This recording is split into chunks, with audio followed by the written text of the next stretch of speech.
Alright guys, good AM. I want to show you how to activate Windows 10 serial key for installation and using savvy method, 100% tested. I've been trying this for many times for my clients, and here's the first step. I'm going to show you step-by-step installation, and also I provide some additional keys, manual activation for free. Check out on this video description. So let's start guys. As you can see, here's the installation guide. This is the first step. Okay, installation now.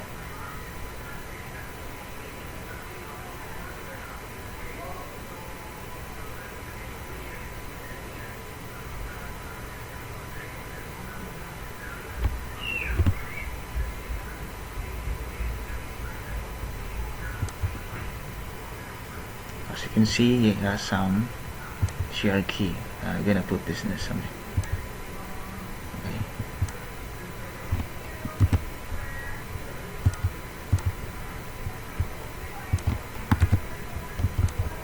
Oh, that's not working. We need to put it manually.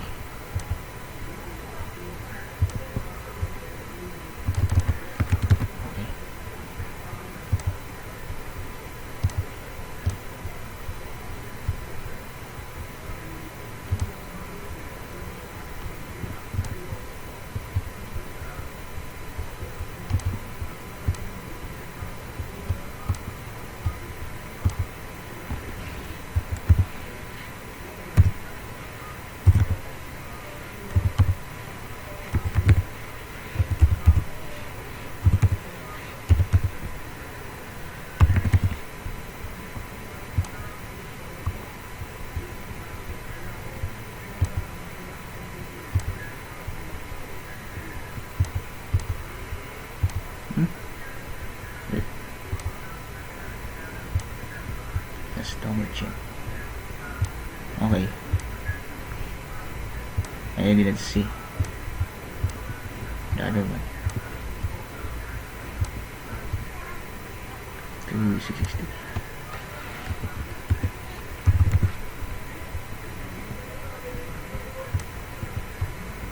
Okay.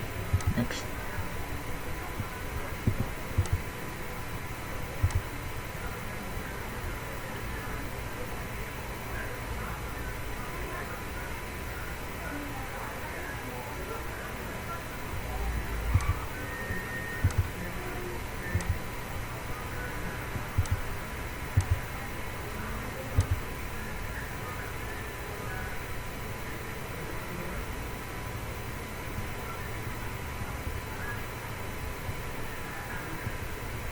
Okay, go here. Since this is this extension system for recoveries.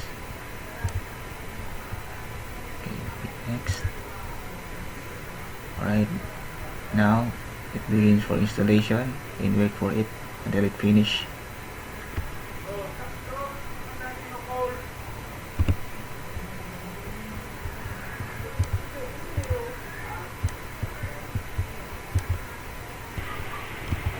Alright, as you can see, installation is done. So go back here, send the method.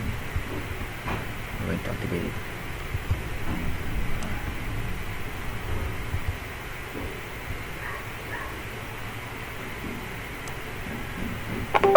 Yes. See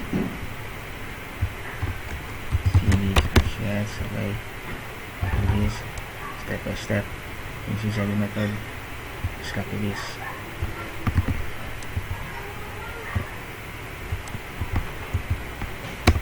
There. Okay. Yes. Okay, you can see installation part of this successfully. Second step, copy this, enter. Okay. And this is one.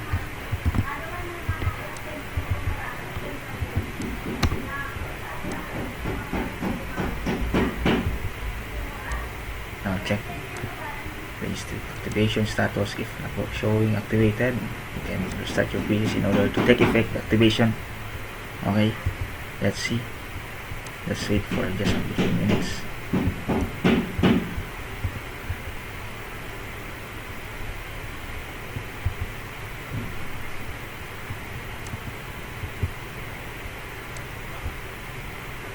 Okay,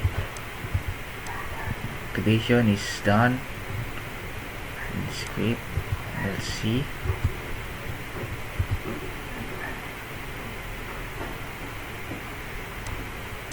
Let's see, it's now activated. Windows 10 for. Okay, I can activate manually here, and I provide later. By the way, I provide some keys in this video description. You can check it out and put here. If you don't like CMD method, you can paste it here. And next, okay, that is a manual activation. And now you can see Windows is activated. Alright guys, that's it. Thank you for watching.